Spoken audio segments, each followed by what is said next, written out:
2021 NFL Draft, just over 24 hours away. That's Tyler Fulghum. I'm Joe Fortenbaugh. This is Bet. Chris the Fallica. Chris the Bear Fallica, as he's oftentimes known. Thank you. Chris the Bear Fallica going to join us today on his off day to talk about Saturday's Kentucky Derby and how you should bet it.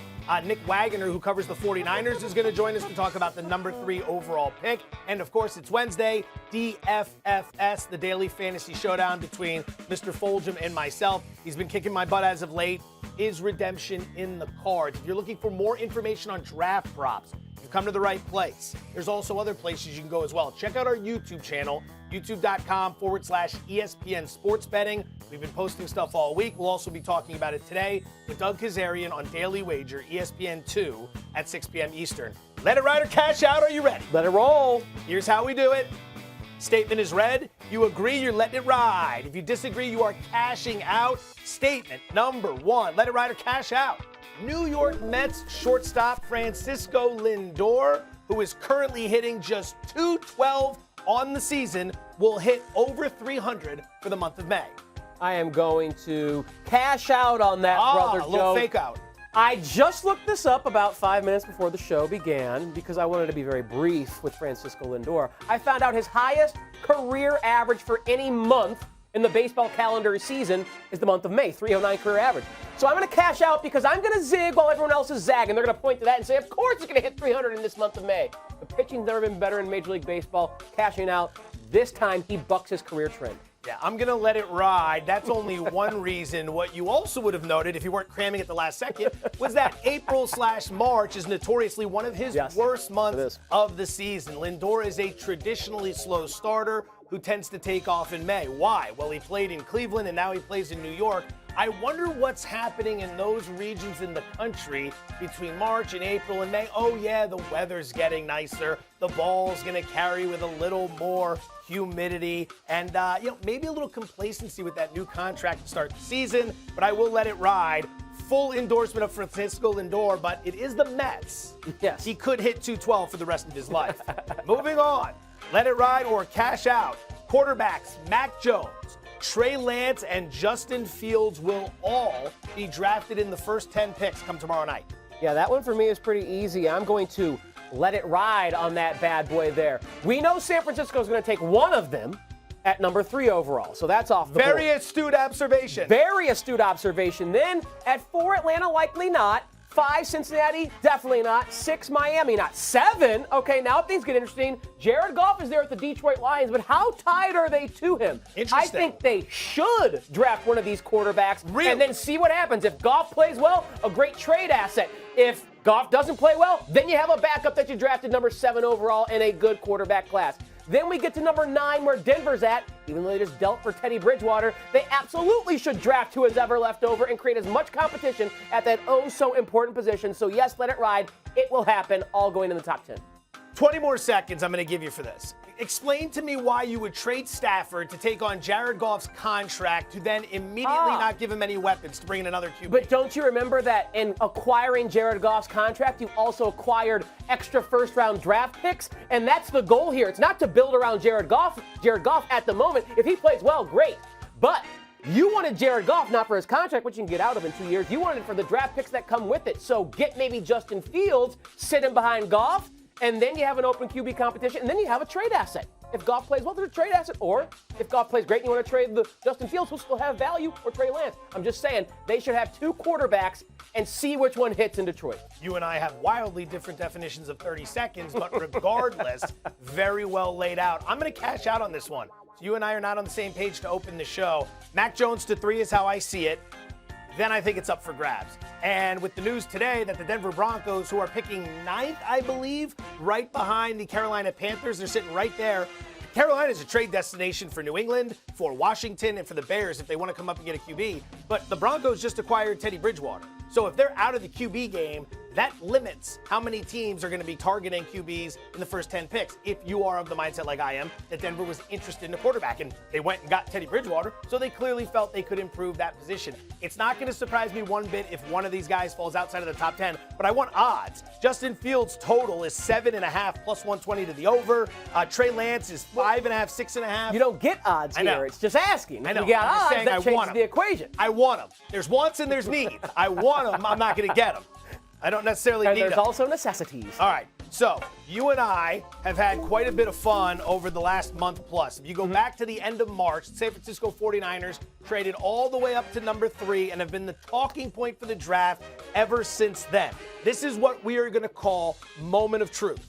You and I have been diametrically opposed as to what's going to happen at 3 since that happened. We're going to lay out our cases now. We are going to officially make our selections. And there is a bet that this gentleman and I have agreed to. Would you like to share it with the people? Yeah, so if basically there is a Mac Jones contingency and an anti-Mac Jones contingency here, it has nothing to do with our view of Mac Jones as a player. It's our view of what the Niners will or should do with the 3rd overall selection in the NFL draft. So if Jones is selected, Joe wins. If anyone else but Jones is selected, I win. Loser has to sing the winner's fight song from his alma mater. I am a true son, Missouri Tiger. He is a Nittany Lion from Penn State. I don't know. I bet if you hummed it for me, I'd recognize it because it's probably a little more recognizable Big Ten fight songs than a I'm trying to figure out how you blew the bit by telling everyone what we were picking rather than just laying out the terms. It was the fight song, and then we get into the analysis of I'll be taking this guy, you'll be taking that guy. And then, we have a conversation about it. Well, I just thought I was going to lay out the parameters first because that's what the people would want to know. I'm sitting here. Oh, my God. All right. So if it is Mac Jones, that's been my position from the beginning. And tell us why it's your position. That's just who Kyle Shanahan wants. I honestly think we are overthinking this. The Niners in the Kyle Shanahan era have made it very clear every year who they're going to draft. Last year, we knew they wanted Javon Kinlaw to replace DeForest Buckner. They took Javon Kinlaw. Before that, we knew that they wanted to make a move for Solomon Thomas. John Lynch had been in a class with him at Stanford. So we had a situation there. It's like every year they let us know who the pick is. I think they're letting us know the pick this year as well. And you are taking? I would take right now, I would take Trey Lance. Lance. They should take either Justin Fields or Trey. Right now, my money is on Trey Lance. All right. Because that seems to be the case. But I have tickets on both at plus money. I have tickets on Fields at plus money and Lance now at plus money. So for purposes of this bet, Mac Jones, Trey Lance, if it's Fields or anybody else, we're both losers. We'll probably both stand up and sing like morons.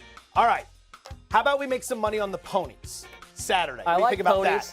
That? All right. He was supposed to be off today. I'm a pony jockey. But he refused to take the day off because he's a legend in the industry, and this is his weekend. Chris the Bear Fallica joining Tyler Fulghum and myself here on Bet. Bear, we love you. The 147th running of the Kentucky Derby is this Saturday. To help make us some money, we have asked you to come on the show. You have delightfully accepted. So question number 1. The draw took place Tuesday morning. The early 2-1 favorite is Essential Quality, who drew the 14 position out of 20 horses. Essential Quality is undefeated in 5 races and obviously a big favorite. Is this the best horse in the field? He is the best and most accomplished horse in the field for sure, but I think there are reasons to potentially play against him and look for other horses in this field. You're going to hear a lot about this post position 14. Nobody's won since Kerry back in 1961, but there's something very different this year with the starting gate in the Derby. There's now the continual 20-horse gate. Remember the old gate? We had the auxiliary gate and then the actual gate from like 1 to 15. So there was a spot where like 14 and like 15, 16 were colliding. So that took a lot of the reasoning why 14 had been such a bad post. But I wouldn't pick against Essential Quality for that reason. But I do think if you look at his last race, there was a horse named Highly Motivated that he ran with in the Bluegrass Stakes at Keeneland. And Highly Motivated is a horse that typically doesn't go to the front, doesn't show a lot of front end speed, and he did in this race just because of the lack of front end speed. In the Derby, he's going to have his other horses do the dirty work for him. He's going to move back to his preferred running style, which is as a stalker closer. And I think of the 2 horses coming out of the Bluegrass in Essential Quality and Highly Motivated, I prefer Highly Motivated, who's going to be around 10 to 1. Bear, in the interest of full disclosure, much like my awareness of Francisco Lindor's career batting average in the month of May, I was not aware that it was not a continuous gate all the way through for the 20 entrants in the Kentucky Derby. So I've learned something here thanks to you, my friend. I hope to learn, too, if the winning horse will be an undefeated horse. Not only is the favorite undefeated, but Rock Your World from post 15 and Helium from post 12 also undefeated entering this race. The Derby winner also had a 0 in the L column in 2016 and 2018. So do we see an undefeated horse win the Roses? I think you can. Helium has no shot. He's a horse that's been off for a while, and his speed figures are really, really light. I do like Rock Your World, though. He ran a great race in the Santa Anita Derby, and here's basically what you need to decide about Rock Your World. How much pace presence is there going to be in the race? He was able to put away Medina Spirit in the Santa Anita Derby and win that race going away. And I think a lot of people in the Derby now, when handicapping it, Caddo River was a speed horse who decided not to run. And I think people are just assuming that that's going to make the pace factor a little bit softer and Rock Your World is going to have an easier time up front. I'm not sold that's the case. I think maybe a different way to look at it is because Caddo River, the dedicated speed, is out, that might mean some other horses in the race, Soup and Sandwich is definitely one of them, are going to be on the lead and think they can make the lead. And that might make the pace for Rock Your World a little bit too fast to be able to potentially survive that mile and a quarter. Bear, trainer Todd Pletcher has 4 horses in this year's Kentucky Derby. Known Agenda at 6-1 is at the top of the list of his arsenal. How legit a chance does Pletcher have to win his 3rd Kentucky Derby? He has a chance, but the chance took a big hit at the post row. We all know the numbers behind post position number 1. Nobody's won since Ferdinand in 1986, and I think only Risen Star has even managed to finish in the money amongst horses that went off at single digits odds. But if you want to take a positive on this, look, your odds on Known Agenda are going to be better now because of him drawing the rail, and he has run great in the 2 starts with the Rat Ortiz. He's run great with 2 starts since adding blinkers, but those 2 starts were at Gulfstream. A lot of times you'll see Todd Pletcher horses run really, really well at Gulfstream Park and not able to transfer that running style to other surfaces. I stand in that corner when it comes to Known Agenda. If he runs 5th, I think from post 1, that's probably a really good race for him. Bear, finally, my favorite pony is not My Little Pony. It's any long shot pony. So give us a horse at 20-1 or higher that has a shot, you think, to help cash some serious ticket. It's another one of Todd Pletcher's horses. It's a horse by the name of Dynamic One, who was second in the Wood Memorial in his first start against winners. I actually had Dynamic One in that race at about 15-16-1, and it looked like he was going to win before he got passed by Brabonic late in the race. But I like the running style here from off the pace. I love the angle of second start against winners. Usually your first start after breaking your maiden against winners is a race where you kind of regress a little bit, don't necessarily run well, and then your second start against winners is when you're really set for a peak performance. But I think Dynamic One in that post with that riding style, he figures to be someone at around 20-1 who might be overlooked in his price, might drift up a lot. And I think of all of the 20-1s are better, I think Dynamic One is probably your most likely shot at a very nice payday. He's racking up the frequent flyer miles like Tom Cruise in Top Gun. Cleveland this weekend for the draft, or I should say Thursday night for the draft. Then he's in Kentucky for the Kentucky Derby. Chris the Bear Fallica with us here on Bet. Thanks, Bear. Travel safe. We love you, buddy. You got it. When do I get to come out and stand around and jump and sing like a bunch of idiots with you guys? Anytime, looking forward baby. to that. Bring it on, Anytime. Have a good one, Bear. All right, so back to the NFL draft. Super Sandwich, by the way, was the best name that I heard of any horse. That's the one I'll be wagering Without on. question. Betting it strictly for name. I can't see anything going wrong with that strategy. I love it. All right, back to the NFL draft, and the debate at number 3 rages on. He covers the San Francisco 49ers for ESPN. His name is Nick Wagoner, and he's joining us here on Bet. Nick, we appreciate the time. Let's jump into it with this. The Niners, with perhaps the most highly anticipated 3rd overall pick in draft history. Kyle Shanahan this week basically scaring the hell out of the world, telling us we may meet our demise by Sunday. Let's assume we survive the apocalypse. who are the Niners going to draft at number 3 overall? Yeah, guys, barring a Thanos-level event, I think it's probably going to end up being Mac Jones. And I think the reason for that comes down to something Kyle Shanahan has kind of reiterated when he's talked about quarterbacks over the years. The one thing he values the most is pocket presence, the ability to win from the pocket. Mac Jones set FBS records for completion percentage and total QBR. He brings a deep ball accuracy that the 49ers have lacked. And Kyle Shanahan says none of that other stuff, the ability to run, all those things don't really matter if you can't win from the pocket. I think this is Kyle Shanahan's decision. John Lynch even said on Monday that he's going to defer to Kyle Shanahan. That's his play caller, his play designer. So I think ultimately that's what's going to lead us to Mac Jones on Thursday night. Not to be outdone by Cliff Kingsbury or Sean McVay, Nick Wagoner in the NFC West has a pretty sweet NFL draft setup there, Nick. Looks gorgeous where you're at, my friend. Stick with the Niners here. When they made this trade to move up to number 3 overall on March 26th, do you think they made that trade with the intent to draft Mac Jones, or did they develop an intent to draft quarterback they wanted over the, subsequent weeks? That's really the question that matters the most in this, guys, is if you look at this process, the 49ers traded up to 3, and 3 days later, Kyle Shanahan said, we have 3 guys we're comfortable with, and we can, quote, get there with 4 and 5. Well, it's my belief that Mac Jones was number 3, with Trevor Lawrence and Zach Wilson being the other 2 at the time. And then they could get there with Justin Fields and Trey Lance, which is why you saw some of the stuff you saw after that. Setting up a second pro day, asking Trey Lance to go work with John Beck, who's Kyle Shanahan, one of his favorite players he's ever coached at the position, and now does quarterback tutoring in Southern California. So all those things, I think, were an attempt to get there with 4 and 5. I think they do like both of those guys. And I can tell you guys, even as we stand here right now, there are people in that building who prefer Trey Lance and Justin Fields, particularly Lance, over Mac Jones. Again, I still think it's going to come back to being Kyle Shanahan's decision. ESPN insider Adam Schefter said on Monday that the Niners look at Trey Lance as the smartest quarterback in this draft. Based on what you were just saying and what you've been hearing, how close is the race between Jones and Lance?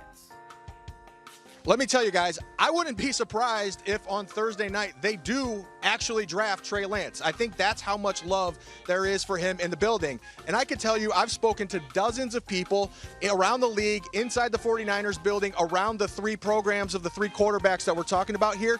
You will not hear a single bad word about Trey Lance. When it comes to intelligence, intangibles, leadership skills, all those things, everybody loves him. And he's still very, very young, wise beyond his years. And the other thing that he has going for him here is that he played in an offense most like what the 49ers run. And I say, go under center, run play action from being under center. He's the only one out of these top quarterbacks that did that with any sort of regularity, to the point that the Niners, there are people in that building who believe he's more prepared to play than what public perception would lead you to believe. All right, Nick, finally, we know a quarterback is coming to San Francisco, regardless of who that may be. Bottom line with the guy who's there and has led this team to a Super Bowl, Jimmy Garoppolo. Is he still a 49er quarterback at season's end, or is a rookie who's drafted 3 the starting guy going forward? Yeah, guys, it's getting increasingly difficult to believe that Jimmy Garoppolo is going to be a 49er this season, particularly throughout the course of the season. Now, I think who they pick will be a little bit of a tell, because there is belief that Mac Jones is more ready to step in and play right away. So if they take him, I wouldn't be surprised if we see a Jimmy Garoppolo trade as soon as this weekend. But they're not going to just give him away either. If they take Trey Lance, I think there's a little more of a possibility they go with something similar to what the Chiefs did in 2017 with Patrick Mahomes and Alex Smith, and then turn it over to whoever that quarterback like Lance would be next year. But guys, think of it like this. If you go back through the history, in the common draft era, there's only been one quarterback taken in the top 3 who didn't play a single game his rookie season. That was Carson Palmer in 2003. I don't think that's going to happen again, so whoever it is that they draft here is going to be on the field at some point this season. He covers the 49ers for ESPN, and a hell of a gardener, as we can see in the process. Nick Wagoner joining us here on Bet. Arborist, guys, arborist. Arborist. You got it, guys. Take care. Arborist. You learn something new every day. This is normally the time in which we would play a little game called Par 3 to get you set for this weekend's golf tournament. But this week, we're calling it hole-in-one. Just our best overall selection for you, the beautiful people. The PGA Tour heads to the greater Tampa area this week for the Valspar Championship. We did not have a Valspar last year because of the pandemic, so first time we're seeing it in a couple years. It's at Innisbrook Golf Resort, with the course being the Copperhead course, par 71. What do you got? Yeah, I'm going to an outright win, 28-1, plus 2,800. Sung J M. Now, Sung J M is the type of golfer who loves, Joe, to compete on the Florida swing. The types of courses you see, the Bermuda putting surfaces, they all play to strengths or preferences of Sung J M. Over the last 50 rounds, only Justin Thomas, the tournament favorite, has gained more total strokes on the 4 regular Florida swing stops than Sung J M. He loves ripping through Florida, and he's done really well. He's first in this field in strokes gained off the tee. He's had in his one appearance here a 4th place finish. Sung J M at 28-1. I love that value. I love that price because I do think he has, a 4 to 5% chance to win, and that's way better than what's expected here given these odds. You convinced me. I'll take Sung J M to finish in the top 20 at plus 120. We did not know we were going to be doing this, but yet here we are taking the same golfer. Has played well on this course in the past, given it's just one stint. Has played very well this season. I believe 6 top 20s since the turn of the calendar year, with only 2 missed cuts, and top 30 on tour in greens and regulation. This is a second shot course. The approach is very important. He's top 30. Look at us. Yeah, we're going to go for the big payday. Apples? I thought after doing the research for this week that he was going to be even money. I thought even money to get into the top 20. I saw plus 120. I was like, I'll take a shot. Glad you're on him as well. Let's keep it moving. DFFS every Wednesday. Mr. Fulghum, Mr. Fortenbaugh go head-to-head in a DFS showdown for the ages. This guy's running red hot right now. Took me down last week 243.25 to 230, which means through 11 rounds of tournament play, you have won 6. I have won 5. That, sir, gives you the honors. I'll take them. Floor is yours. I will gladly take them, and I will say that I had to alter this lineup within the last 30 minutes.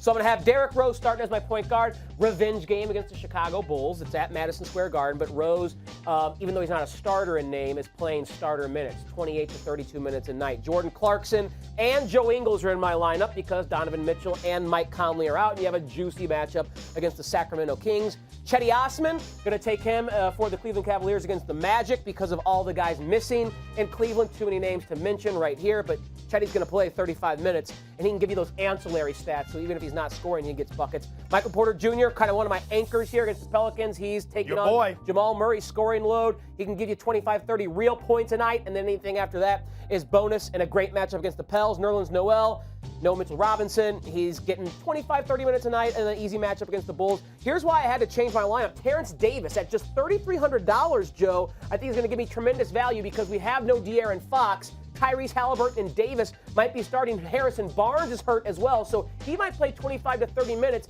and he's almost a fantasy point per minute guy at a really low price. I mentioned Joe Ingles. Finally, Jason Tatum. This is one I don't necessarily love because he's coming back from an injury, but Kemba Walker is out, so that's less to share the ball with. Just him and Jaylen Brown in a great matchup against Charlotte. Price is a little high, but Charlotte is terrible at defending versatile scoring wings like Jason Tatum, so I hope his ankle's all right. I think that's what he hurt, and he can pay off that $9,600 price tag. All right, similar mindset. Here's the Fortenbaugh lineup for tonight. As you can see, Jordan Clarkson will be making a start for me as well. In there. Osman's in there as well, and Nerlens Noel. Yeah. So that's where we're going to have our crossovers. Clarkson, Gobert, Bogdanovich from the Jazz, primarily a fade against the Kings, who still ranked dead last in the NBA in points allowed this season, dead last in the NBA in defensive rating. It's been shoddy for the Jazz as of late. They were talking, Doug Kazarian and I were talking on the ESPN podcast this morning for Daily Wager. He's been reading a lot of the Salt Lake Tribune, local newspapers, local the news, Tribune, the media. The Salt Lake Tribune, the players have been taking full accountability. Essentially, they've got to stop blaming the refs for all of their problems and start punching back when people come after them. I think you're going to get a spirited effort tonight. That's why the foundation of this team is formed around 3 key Jazz players. Noel, a cheap price against a reeling Bulls team that is starting to peak as of late. I think this game is going to be a lot more competitive than people give it credit for. Noel's going to have a big opportunity. PJ Washington has been on a run. 20 or more points in 4 of his last 5 games. Hit big minutes as well. And you've got, what were they taking on tonight? Boston? Yeah, Boston. The Celtics. Celtics are playing, I think it's their 4th game in 6 nights. They just played last night in a matchup that they lost to the Oklahoma City Thunder. Tired legs showed themselves on defense before anywhere else. Devin Booker. Here's your explanation for why I have Devin Booker. I had $8,000 left. Devin Booker cost exactly $8,000. I thought, this guy's pretty good. It's a match made in heaven. That's the lineup for tonight. Good luck to you, sir. Good luck to you, my friend. We will recap it during tomorrow's show to see if I can even this thing up or if I can fall deeper into a hole. Now, wouldn't necessarily be a show called Bet if we weren't here to make any bets. So let's look at the NBA card tonight. Little Wednesday night pick'em. 2 games that we're going to discuss. Number 1, the Lakers are laying 1.5, total of 229 in Washington, taking on the Wizards. The total seems a little high, and that's crazy to say when the Washington Wizards are involved because of their pace, but I go back to something I've mentioned over the last week or so. The Wizards are not the same defensive team we have seen or expected for much of, 50+% of this regular season. Over their last 10 games, their 109.0 defensive rating is 7th in the NBA. Now, the Lakers, we know they're a defensive team. They've maintained a stranglehold on the overall top defensive rating in the NBA despite the injuries they've had and adding Andre Drummond, things of that nature. So 2 teams that are really good defensively. Washington pace is fast, but LA is a bottom third pace team. So I think we're going to get right around 100 possessions in this game.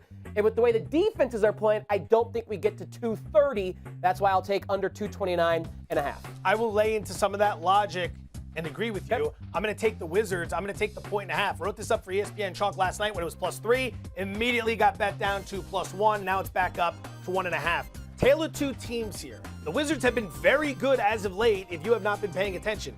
10-3 straight up, 9-4 against the spread over the last 13. Now they're coming off a loss on Monday to the San Antonio Spurs, which may sour some people. I think it's actually a good thing. That was a tough spot for the Wiz. It was their 3rd game in 4 nights. It was the second half of a back-to-back. The Spurs were a rested team, and yet the Wiz still took it to overtime and had a chance to win that game. I think that's more positive than it is negative, and I think it's why we're getting a better price here. Now, as for the Lakers, they've won 1 of their last 4 games. It was against Orlando, who stinks. And Orlando, I think, was leading them in the 4th quarter at one point. Somehow the Lakers still found a way to cover. That's because Orlando is a horrible basketball team.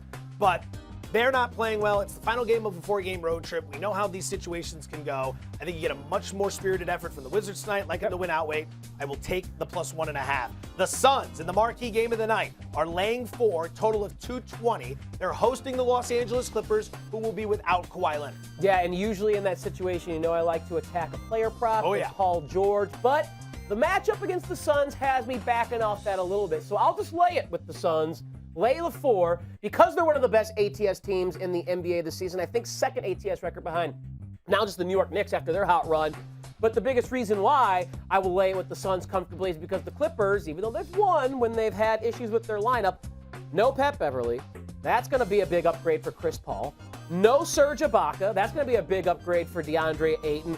No Kawhi Leonard, probably. I should say he's doubtful is probably the most succinct way to say that. So I'm guessing he doesn't play, and that's a big upgrade for Devin Booker as well. So all of the principles on the Sun side get offensive boosts, and then you just look at what they're missing with their offense and defense on the Clippers side. I'll take it. Phoenix also trying to keep pace with Utah, who is shorthanded today and could take an L and grab that 1 seed in the West, kind of trying to fend off the LA Clippers as well. All the things point to me laying with the Suns, who've been a team we can trust in this situation all year long. I am laying the 4 with the Suns as well. I don't see much of a reason to overthink this one. If there's no Kawhi Leonard, the Clipper offense goes from number 1 in the NBA to 21st in the NBA. It's a significant blow, which is why you're seeing the total come down as well. Paul George is not on the injury report, but Monday night he only scored 9 points and he was complaining of ankle soreness after the game. Maybe it's nothing, maybe it's something. But if he's not at 100%, it's going to be even tougher to get by a Suns team who, get this, 28-12 against the spread over their last 38 home games. They are fantastic when playing at home. They're top 7 in both offensive and defensive rating this year. It seems like in all these spots, they get up. Now, I don't know if they're going to have the energy come playoff time, but they get up for every big spot. I will lay the 4 with you. I want your feedback on another pick I'm thinking about making. I like the Bulls plus the points. I think the entire world is going to be on the New York Knicks tonight. They're catching 4. Yeah, I don't think that's quite enough for me because the Bulls don't have, I think, defensively the capabilities to limit the efficiency enough of New York. We know the Knicks will do that to the Bulls. Who are without Zach LaVine. So their offensive ceiling and floor come down anyway. So go ahead, my friend. You wade into that abyss on your own. I think the world loves the Knicks. They had covered 12 straight, and then they lost that game against the Suns in which they put on a great effort. Everyone's going to want to bet them tonight. They open at -5, down to -4. Keep that one in mind. This guy, myself, you can find us on Daily Wager. Tonight, ESPN 2, 6 p.m. Tomorrow, an abbreviated time. Daily Wagers earlier. Bet's going to be earlier. It's the NFL Draft. Get a good night's sleep. Thanks for watching.